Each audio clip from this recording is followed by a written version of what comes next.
this Iran BS keeps up through the end of April, it will, the odds are that 100% that the US dollar will be dead by Christmas. Jeff, I don't want to be the bearer of bad news, but there's a dynamic in play regarding fuel prices that you may not yet be aware of. And I don't think he means the price of Prosecco. My illustrious aristocracy over here in the US is in dire need of refinancing $10 trillion in bonds this year. That's almost 25% of the totality of US federal debt.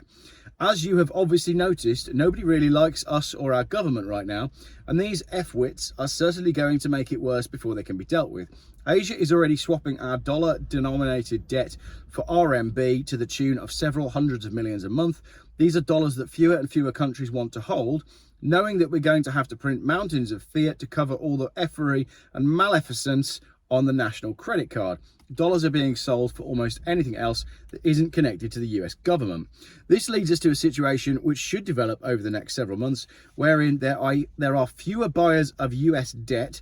At the same time, we're having to refinance 10 trillion of short-term notes that we were originally done during bat flu, I like that, and carry net zero interest rates.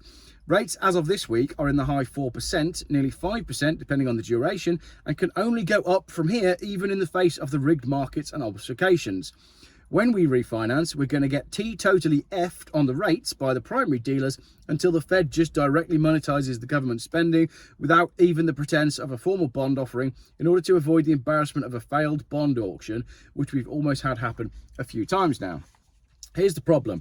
All those dollars around the world are going to start coming home in an environment of rising real rates, regardless of what the Fed says. This means that anything priced in dollars is going to the frickin' moon. Metal, oil, food, energy. If it's traded in dollars, it's going up, with the final ceiling determined only by how long it takes until we overthrow these sea nuts.